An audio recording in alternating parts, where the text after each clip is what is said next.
De regreso, mis amigos, en su programa Frente a Frente. Bueno, está con nosotros Monseñor Freddy Fuenmayor. Monseñor, muchas cosas, muy buenos días, ¿cómo está usted? Buenos días y buenos días a todos los televidentes. Mucho gusto en estar aquí Le de agrade- nuevo. le agradezco muchísimo, Monseñor, que sé que hizo un gran esfuerzo para estar con nosotros en la mañana de hoy, sobre todo en la víspera de la Semana Santa, una Semana Santa que para todos resulta algo nuevo y totalmente sobrevenido. Pero antes de que hablemos de esta festividad tan importante para quienes profesamos la fe cristiana y católica, quisiera conversar, Monseñor, sobre el papel de la Conferencia Episcopal Venezolana, de la cual usted es miembro, el papel y la opinión que tiene frente a todas estas situaciones que están ocurriendo en el país. Me da la impresión de que hace algunos días que no oímos la voz de los obispos en el país. No sé si No, obedece sí. a un estudio pormenorizado Ya.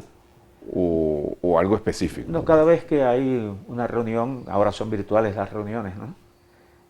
Siempre hay una emisión de opinión y se trata de multiplicarla también por las redes a fin de que la gente tenga acceso, porque ahora hay mucha limitación sabemos, con la prensa escrita y también con la misma información por televisión, ¿no?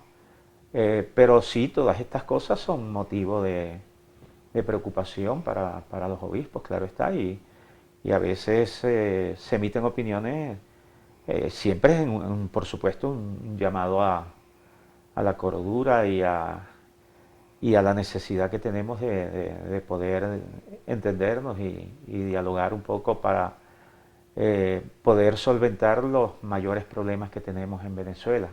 Ahorita el tema de la pandemia, por supuesto, es un tema prioritario. Precisamente la Semana Santa la vamos a tener, al igual que el año pasado, sin los templos abiertos.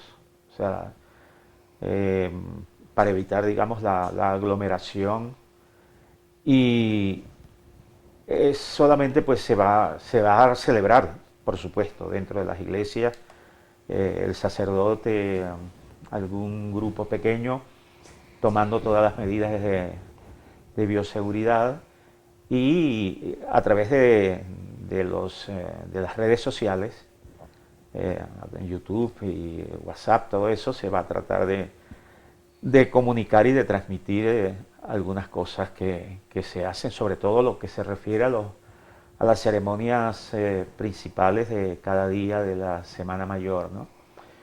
Claro, no es lo mismo, la gente quiere participar y siente la necesidad de participar, sobre todo en celebraciones tan significativas como son la del Domingo de Ramos, la vigilia pascual el sábado por la noche. De tarde no se pueden tener de ninguna manera celebraciones, vista la especie de toque de queda que hay, ¿no? A partir de las 4 de la tarde prácticamente no se puede circular. Entonces, en medio de estas circunstancias, pues vamos a tener la Semana Santa. No es que no se va a celebrar la Semana Santa, solo que la vamos a tener en una modalidad muy particular y la gente está invitada pues a recurrir a los medios de comunicación y por supuesto a las redes. Bueno, también sabemos que hay mucha limitación en ese sentido, ¿no? No todo el mundo tiene un teléfono inteligente, no todo el mundo tiene acceso a internet, es más, creo que la inmensa mayoría de la población no lo tiene, pero ciertamente es posible a través de la televisión, por ejemplo, hay canales de televisión, nosotros tenemos el canal católico internacional, el EWTN, y también en Venezuela tenemos una televisora que se llama TV Familia, ¿no? Que creo que está ahí junto a A Mira Mira TV. TV, Sí, casualmente, sí. sí. Y bueno, ahí todas las celebraciones de Semana Santa se transmiten. O sea, Monseñor, el que quiere oír la palabra de Dios Por supuesto, tiene claro. muchísimas opciones. Sí, sí. Monseñor, fíjese, ya que usted hablaba de eso, yo no quería entrar en el tema que por supuesto es muy importante, porque también tenemos otro tema muy importante, Sí. la beatificación de José José Gregorio. Hernández, claro. Estuvo usted aquí el año pasado Sí. dando esa buena nueva. Pero esto ya ha venido, aparte de esta nueva realidad, Monseñor, ya las cosas han venido también adaptándose como hacia los nuevos tiempos, ¿no? Y quizás no es el deber ser, pero lamentablemente también pudimos observar que la iglesia ha tenido que cambiar también algunos hábitos casi permanentes con el tema de las procesiones, Sí. por el tema de la inseguridad también, o sea que no estamos frente a una situación nueva del todo, ¿no? Sí, sí. Sí, claro. Ya de antes que surgiese la pandemia, por ejemplo, ya casi todas las celebraciones se habían bajado en cuanto al horario. Cuando digo bajado, hacerlas más temprano, ¿no? Porque ya no se podía pensar en aquellas procesiones que duraban hasta no sé qué Claro. hora de la noche. Pues eso vino a añadir la pandemia pues un elemento nuevo, difícil, pero sí, así como has dicho, bueno, es otra forma de participar. También se les anima a los cristianos a que en sus casas conviertan su casa en un pequeño lugar como debe ser siempre, un lugar de oración, un lugar de participación en la celebración de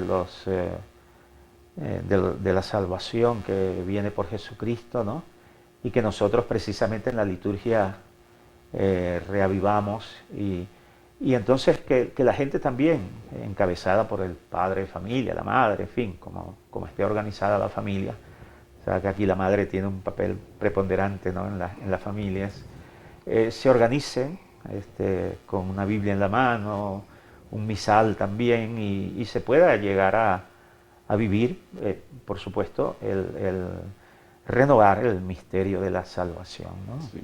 Ya vamos a hablar, Monseñor, de las actividades que tiene la iglesia y cómo puntualmente las va a desarrollar y por supuesto atendiendo a las recomendaciones de la máxima autoridad eclesiástica de los teques que tiene jurisdicción en los valles del Tuy también, Altos Mirandinos, en los Altos Mirandinos. Pero quiero regresarme al tema de la pandemia. ¿Estaría dispuesto la Conferencia Episcopal Venezolana a promover un debate o digamos, usemos mejor una expresión que creo que es más conveniente, promover un encuentro, un acercamiento para que pueda producirse un acuerdo que permita en el menor tiempo posible atender este tema de la pandemia con esto de la vacuna?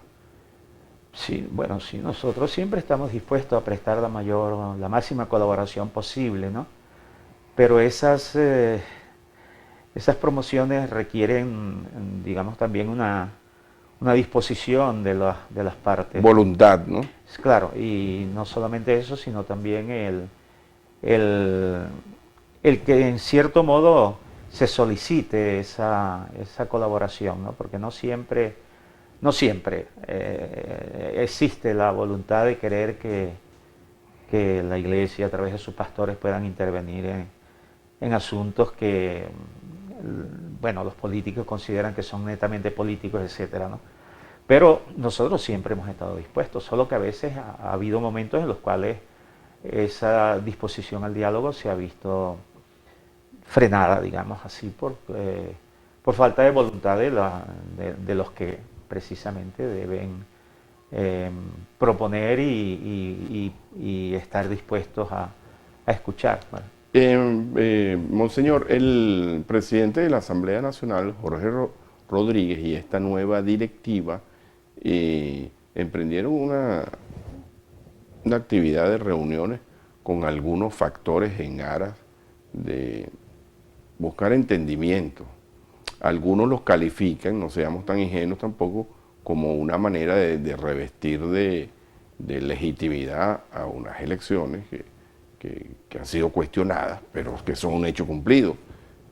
pero se han producido y algunos han criticado a los factores que se han reunido. Lo personal me pareció bien interesante esa reunión con Fede Cámara. Además me parece más interesante aún que el señor Ricardo Cusano haya dicho que parte de los que conversaron no se le ha hecho el seguimiento ni se ha cumplido. Bueno, ahí de nuevo queda en evidencia que una cosa es el efectismo y otra cosa es la efectividad. Eso ocurrió también con la Conferencia Episcopal Venezolana. En los últimos tiempos, bueno, no tanto como de parte de la Asamblea Nacional, pero sí de parte del Ejecutivo Nacional, ha habido algunas reuniones con diálogos que se refieren a la, bueno, primero al problema de la pandemia y todo esto que venía con relación a la Semana Santa, luego con relación a lo de José Gregorio Hernández, ¿no? La ceremonia de canonización. Ha habido pues contactos, enlaces, etcétera, y con relación a la educación también, ¿no? Porque no debemos olvidar que una gran cantidad de colegios católicos son subvencionados por el Estado, que ha sido desde hace muchos años una buena solución para muchos muchachos de las clases humildes poder tener una educación de calidad, ¿no? Y entonces gran cantidad de colegios católicos agrupados en lo que se llama la Asociación Venezolana de Educación Católica, reciben eso ya de antes de esto. Eso comenzó en el siglo pasado, ya por los años 70, más o menos 80, por ahí, ¿no? Se tiene esta buena solución, que es una buena solución también para el mismo Estado, porque favorece el poder tener una buena... Como el caso de Fe y Alegría, como el caso de Fe y Jesús Alegría. Obrero. Sí, no solamente Fe y Alegría, sino también muchos colegios que están agrupados en lo que se llama la Asociación Venezolana de Educación Católica. Y en estos días hubo un movimiento, por ejemplo, de hacer los pagos a los maestros de estas escuelas a través de la plataforma Patria, ¿no? Hubo una reacción de parte de la Asociación Venezolana de Educación Católica, porque eso impide, digamos así, como el manejo autónomo de las escuelas en lo que se refiere a contratación de personal y todo eso. Entonces se entabló un diálogo directo con el Ministerio de Educación y se llegó a una solución. Se llegó a un acuerdo. La medida se echó para atrás. Se revirtió. Se revirtió. Bueno, por eso, esos son, digamos así, como cosas puntuales en las cuales, digamos, ha habido contacto, ¿no? Ciertamente. Y por supuesto, cada vez que hayan, en el ámbito de las gobernaciones, las alcaldías, generalmente siempre depende del gobernante, ¿no? Y entonces siempre hay estos contactos con las diócesis, con las parroquias, de manera pues que no es que haya, digamos, no es que no los haya, sino los hay. Hay conversación. En un amplio sentido, sí, para cosas así, a lo mejor muy puntuales, muy pequeñas, pero que sí ayudan. Pero son necesarias. Sí, por supuesto, claro. No, eso siempre, nosotros siempre hemos estado dispuestos al diálogo, pero siempre también hemos defendido el derecho de opinar, ¿no? O sea que muchas veces nuestras opiniones, y sucede sobre todo cuando hay las asambleas que se hacen en enero y en julio, las dos últimas han sido, como digo, virtuales, ¿no? Que siempre se emite un documento y estos documentos suelen ser sumamente críticos con relación a la situación económica. Pero ese es el papel de la Iglesia. Bueno, por supuesto, claro. Pero esto crea a veces malestar, disgusto, réplicas a veces un poquito, digamos, desentonadas. Bueno, entonces siempre se nos argumenta que si nos metemos en política, los obispos tenemos que esperar tener una réplica política, ¿no? Ese es el argumento que se usa, pero la política es un concepto muy amplio, ¿no? No es solamente política partidista. En la política todos tenemos que ser... Lo social tiene que ver con lo político. No, y además todos en cierto modo tenemos que ser políticos, todos, en el sentido que las políticas se refieren al bien común de la sociedad. no es al bien de los partidos, sino al bien común de la sociedad. Y todo lo que sea preocupación por el progreso de un país o por el progreso de la sociedad, pues es importante y hay que hablar y hay que decir y hay que tomar una posición crítica y hay que estar dispuestos a escuchar, pues, para cambiar las cosas que no van bien. Monseñor, tengo que hacer un corte, ¿no? Yo quisiera hablar, ya que conversamos de eso, para entrar en el tema de la canonización de José Gregorio Hernández, el doctor José Gregorio Hernández y las actividades de la iglesia. No hay una línea específica para que los sacerdotes en los púlpitos, como anteriormente se había quejado algunos factores del gobierno, que tengan una posición política en sus sermones.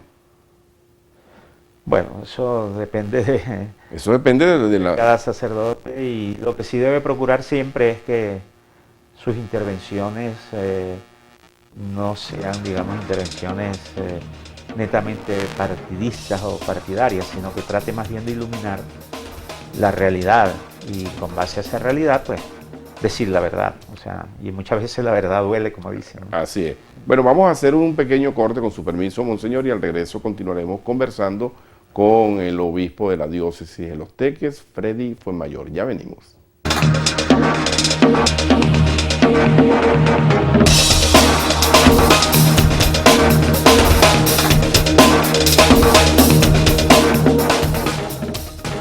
De regreso, mis amigos, en su programa Frente a Frente, conversando en la mañana de hoy con Monseñor Freddy Fuenmayor. Monseñor, estábamos comentando fuera de cámara sobre la campaña Compartir, que por aquí estuvo la hermana María José González promoviéndola, siempre ella muy entusiasta.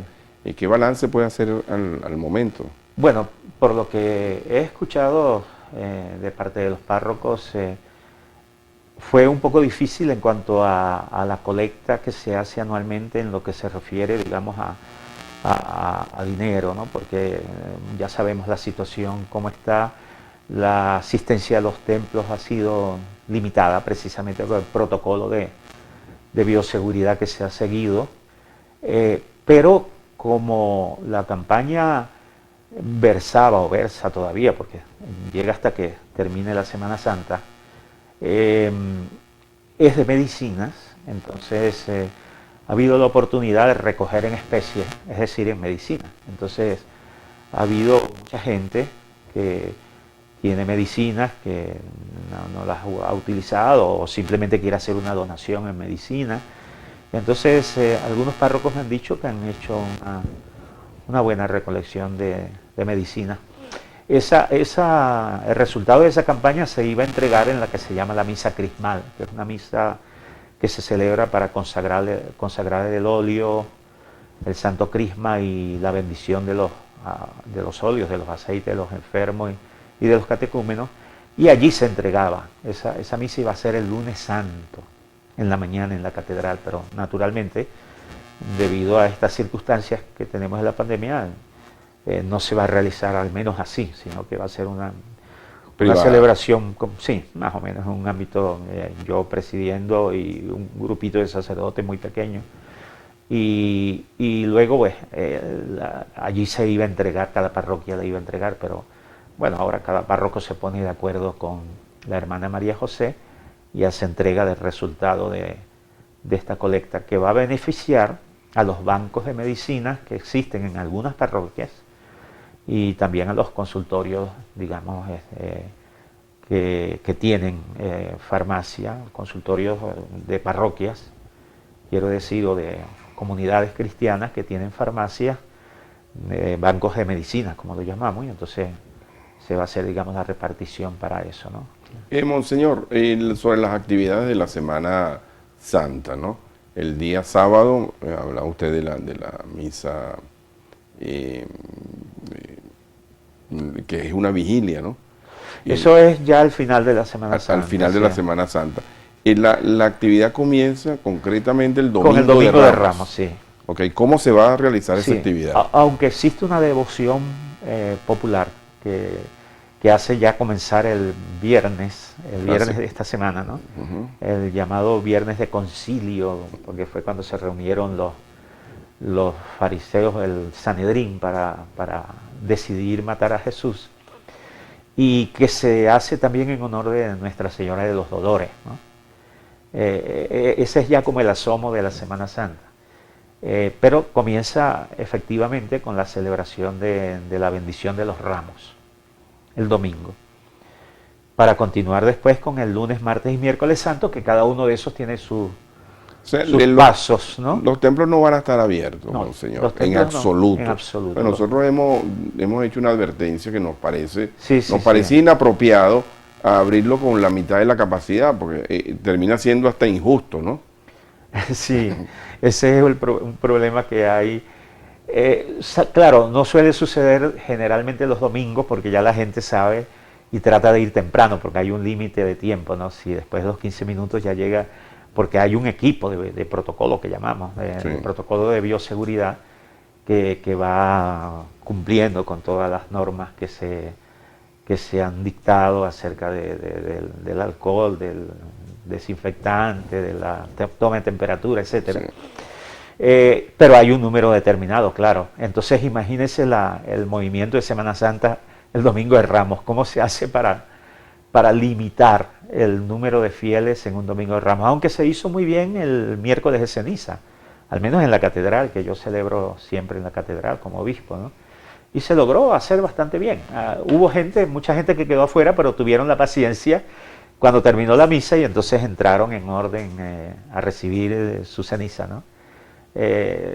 Pensamos que a lo mejor pudiera haberse hecho lo mismo también en la Semana Santa, pero claro, o sea, lo prudente ya en este momento, a mí me hubiera gustado que se hubiera podido celebrar de manera abierta con un estricto protocolo de bioseguridad, pero bueno, dadas las circunstancias, no se planteó la esto no es posible. ¿No se planteó la posibilidad, Monseñor, de hacerlo al aire libre? No, porque también al aire libre, según los expertos, también hay problemas, los aerosoles. Hay mucho problema, hay menos control. Sí, hay menos control. Sí, menos control porque cuando se va entrando al templo hay una barrera. Hay una barrera y hay sí, un mecanismo. Una sola entrada sí. Y se va cumpliendo con el protocolo, ¿no? Pero no, o sea, al aire libre es peor.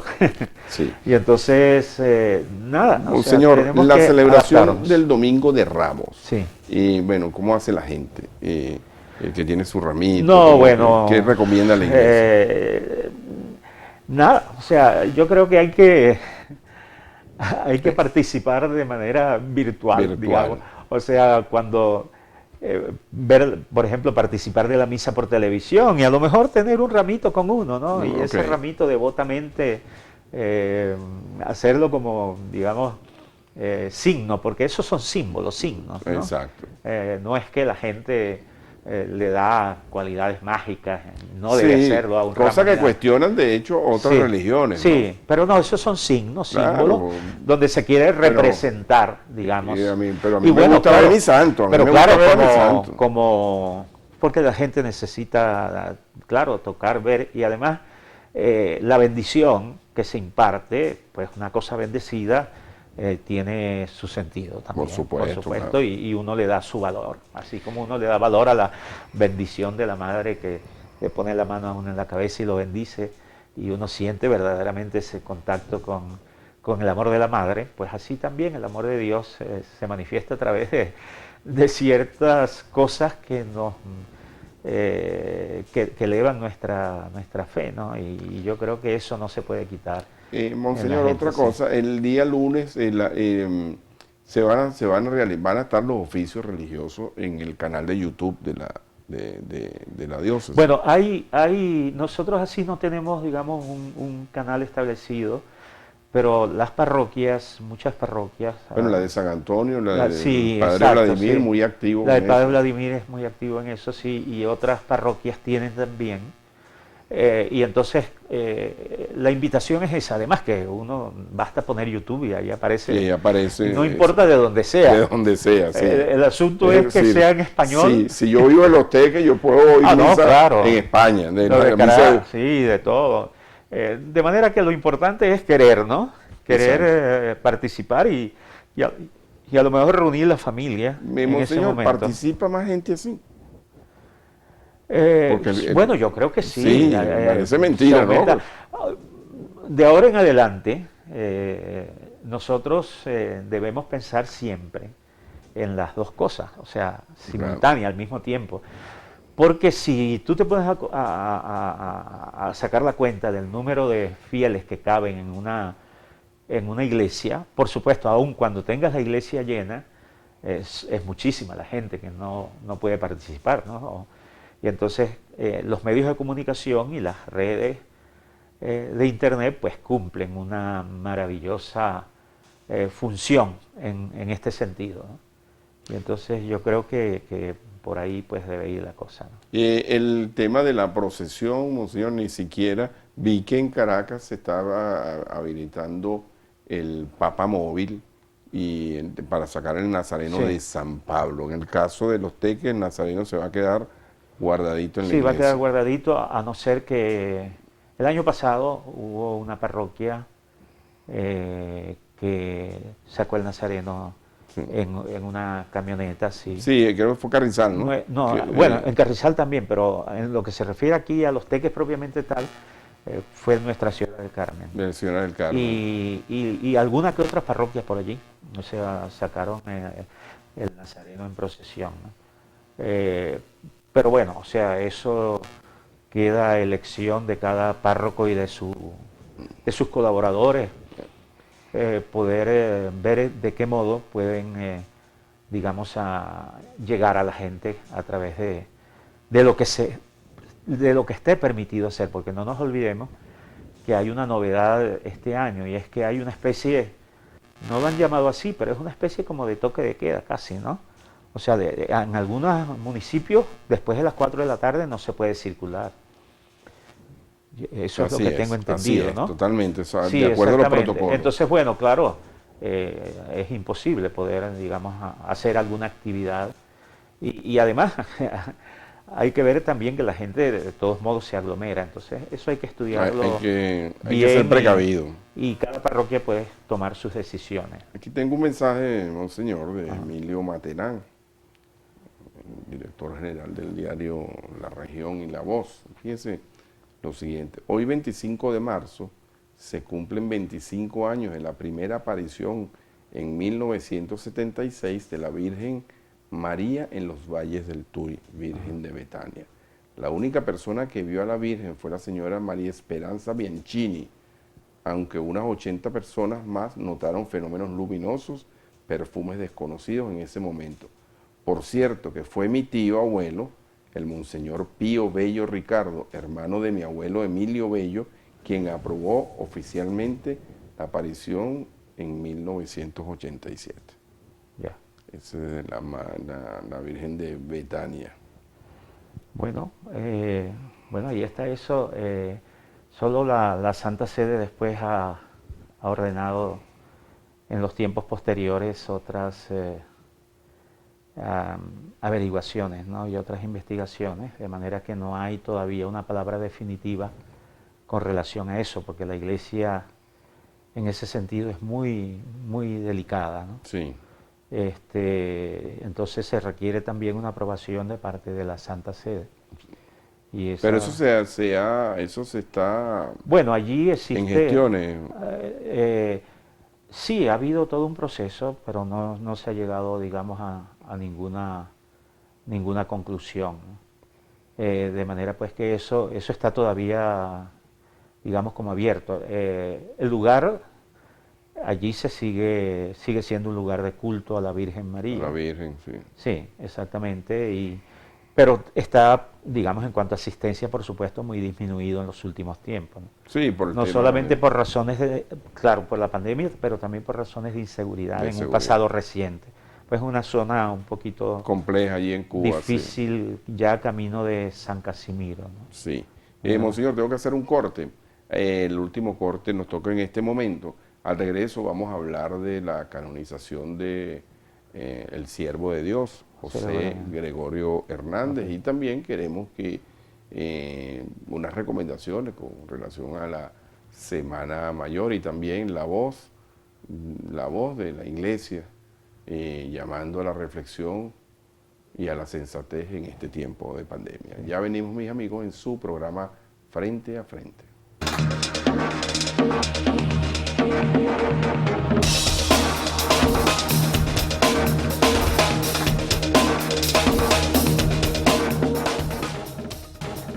Estamos de regreso, mis amigos, en su programa Frente a Frente, en la referencia informativa de cada mañana en los Altos Mirandinos, conversando con Monseñor Freddy Fuenmayor, obispo de la diócesis de Los Teques. Ya ha sido amplio, claro, conciso con relación a la celebración de esta Semana Mayor, pues que atendiendo los protocolos de bioseguridad, van a haber distintas plataformas para que la gente esté absolutamente dedicada al tema de la fe. Y comentábamos fuera de cámara que da la impresión de que ahora la participación incluso es superior, porque muchas veces la gente, por razones de incomodidad, por razones de inseguridad, bueno, se abstenía de las procesiones.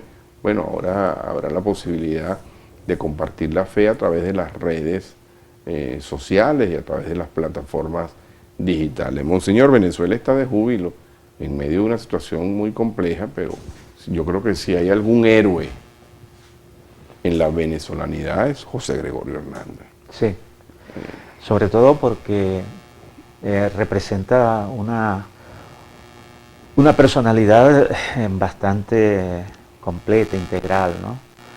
Era un científico, un médico, un eminente médico, científico, que introdujo muchos avances en la medicina con el microscopio y otras investigaciones que hizo en cuanto precisamente a infecciones, enfermedades infecciosas, etcétera. Y por otro lado, profesor universitario, desde luego, si era un buen médico, formaba parte del elenco de los profesores de la Universidad Central para educar a los futuros médicos, y al mismo tiempo un cristiano integral, ¿no? Con una profunda fe en el Señor y una inmensa caridad hacia los demás, especialmente hacia los más necesitados. Y que, por cierto, exactamente hace 100 años le tocó formar parte de la comisión que el gobierno de entonces nombró para combatir la otra pandemia terrible que hubo precisamente hace 100 años, ¿no? Que fue la famosa, la llamada, mal llamada quizás gripe española, porque no se originó en España, ¿no? Y que se llevó por delante 50 millones de vidas. Si pensamos que la Primera Guerra Mundial hubo 15 millones de muertos en las batallas, etcétera, y en los bombardeos, la pandemia de la gripe española se llevó 50 millones. Y él pues se desveló muchísimo para lograr que la gente fuera atendida en aquella carencia de recursos que había en la Venezuela de entonces. De modo pues que él es un modelo de cristiano, de laico, consciente de su deber en su relación con los demás, en su relación con la sociedad. De modo que tenemos un estupendo modelo de fe, de vida cristiana, y que va a ser canonizado, no sabemos todavía, sabemos la fecha, ¿no? Ya, 30 de abril. Como decíamos el cardenal Porras, no sabemos decir si con certeza, porque las cosas son tan cambiantes que con esta situación de pandemia que nunca podemos decir, pero en principio será el 30 de abril. Eso está previsto en el Estadio Universitario de Caracas.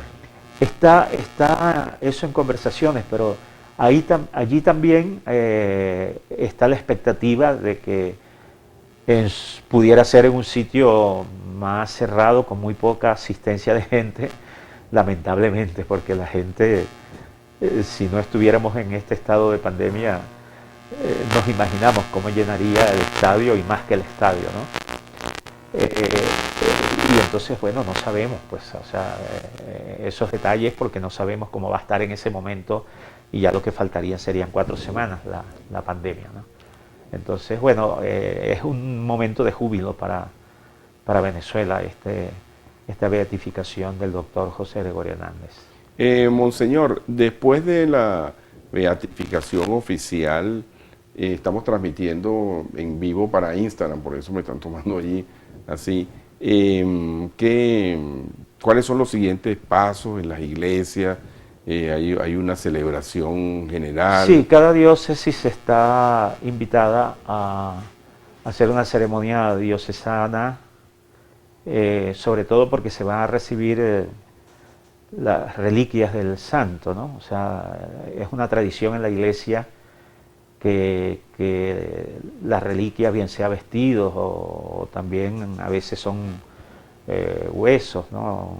Un pedacito, una cosita así, de las reliquias del santo para ser colocadas, del beato en este caso, porque claro, todavía faltaría la canonización para que podamos decir San José Gregorio Hernández, en la iglesia que se haya elegido para tener las reliquias del santo, ¿no?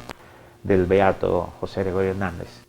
Y entonces, bueno, esa sería la ocasión para tener una celebración diocesana, ¿no? Pero yo estoy seguro que va a haber la oportunidad de una amplia participación, en el sentido que estamos hablando también de la Semana Santa a través de los medios de información y los medios virtuales, ¿no? Por internet. Eso seguramente tendremos la oportunidad todos de acercarnos, digamos, a la beatificación, a la ceremonia de beatificación, que por cierto la va a presidir el cardenal Piero Parolin, que fue nuncio apostólico en Venezuela, y que estando de nuncio apostólico en Venezuela lo llamó el Papa Francisco para que fuera secretario de Estado, nada menos. Pasó de nuncio en un pequeño país de América Latina a secretario de Estado del Vaticano, ¿no? ¿En la diócesis de Los Teques hay alguna actividad especial, monseñor? Sí, después, pero todavía no tenemos, sí, posteriormente, pero no tenemos todavía la fecha determinada. Por ahora, la invitación es a participar en la ceremonia Esto indudablemente va a ser de beatificación, aún de manera, digamos, virtual, y va a tener una gran difusión. Sí. Monseñor, como estamos transmitiendo por Instagram también, aprovechando la maravilla de las tecnologías, queremos que repita brevemente, ¿no? Cómo se va a celebrar la Semana Santa en este tiempo tan inesperado y tan inusitado, sí. Pero se va a celebrar la Semana Santa. La Semana Santa se va a celebrar, solo que las iglesias estarán cerradas, ¿no? Aunque parezca contradictorio. Cada párroco organizará las celebraciones de una manera, digamos, de acuerdo a las circunstancias de cada parroquia. Si acaso podríamos pensar en una asistencia mínima, muy pequeña, y retransmitir la ceremonia a través de YouTube, bueno, todos estos Instagram, como estamos haciendo ahorita. Instagram, exactamente. De modo pues que habrá la oportunidad de cada parroquia, de cada iglesia, y también si se conectan con cualquier iglesia y hasta con cualquier lugar del mundo, con tal de que sea en español para uno poder entender, se puede participar de la Semana Santa. El Domingo de Ramos, por favor, una ramita en la casa. Sí, un ramito en la casa, la familia reunida, escuchar la palabra de Dios, y tratar de participar, digamos, de manera activa también. Al fin y al cabo, pues, lo que necesitamos es ese alimento de la palabra de Dios, ese sentirnos que estamos renovando la obra redentora de Cristo a través de la liturgia. Eso es importante, porque la liturgia es eso, la liturgia es renovar, reavivar, hacer presente, actualizar la presencia de Dios en medio de nosotros a través de los sacramentos, y en este caso del sacramento de la Eucaristía, que es la Santa Misa. Tenemos gente que se nos ha incorporado a través de Instagram de Alemania. Sí. Señor Manuel Sequera, un saludo para él. Muy bien. De México, un boxeador, Albert Ramírez, está también en sintonía. Fíjense lo que es la maravilla de las redes sociales. Monseñor, un consejo para la gente en estos tiempos de pandemia, porque parece que la gente entiende que esto como unas vacaciones, ¿no? Bueno, primero cuidarse muchísimo y tomarse en serio lo de la pandemia. Realmente no se puede ser negacionista y hay que tomar las precauciones, y cualquier precaución, digamos, no sobra, ¿no? No está de más, y es bueno sobre todo proteger la familia, proteger el entorno y hacer que todos cumplan con las medidas de bioseguridad que están determinadas y de esa manera pues poder sortear, evitar cualquier contagio, porque el Señor nos quiere vivos, ¿no? Para que podamos ser testigos, testimonios, pero vivos, ¿no? Bueno, desgraciadamente algunas personas, no por su culpa, sino por las circunstancias, se han enfermado, algunas han fallecido. Eso no tampoco es porque se quiere, pero sí, ciertamente, hay que hacer todo lo posible para evitar. En estos tiempos de pandemia hay que refugiarse en la oración. Por supuesto, ¿no? Y el tiempo de Cuaresma precisamente nos ha invitado a eso, ¿no? A que preparemos la celebración de la Pascua del Señor, que es lo que celebramos en la Semana Santa, la pasión, muerte y resurrección de Jesucristo. Y la oración es un elemento fundamental de nuestra relación con Dios y que ciertamente nos da la fortaleza para poder seguir adelante en medio de las dificultades. Bien, concluimos aquí la transmisión de Instagram. Monseñor, después de la Semana Santa, la iglesia va a retomar sus actividades de carácter normal. ¿Cómo venía funcionando antes de que se decretara esta cuarentena radical de 2 semanas?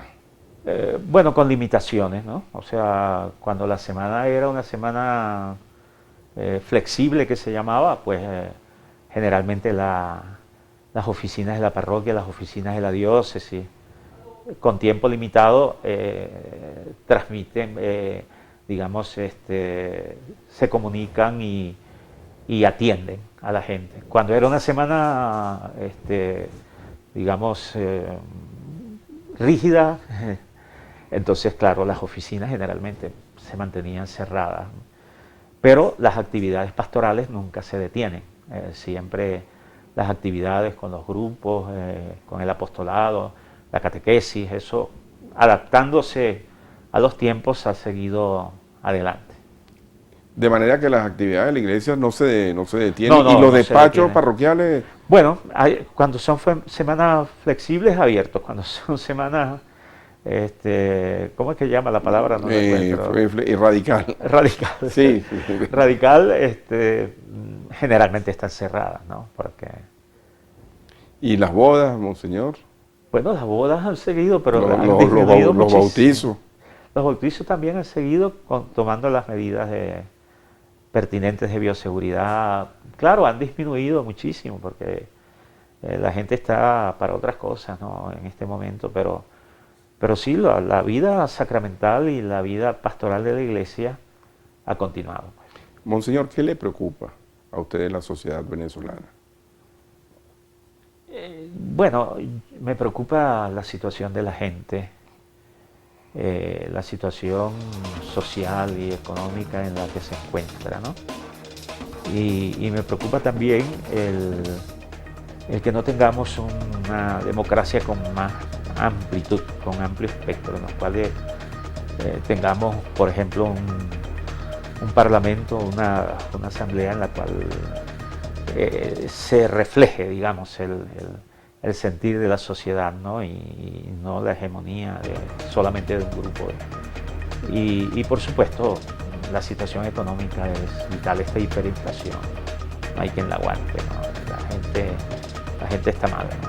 Está mal, muy mal, cuando se refiere a atención médica, medicina, comida, en fin, es hasta cierto punto angustioso, más bien la gente no sé cómo hace, sinceramente.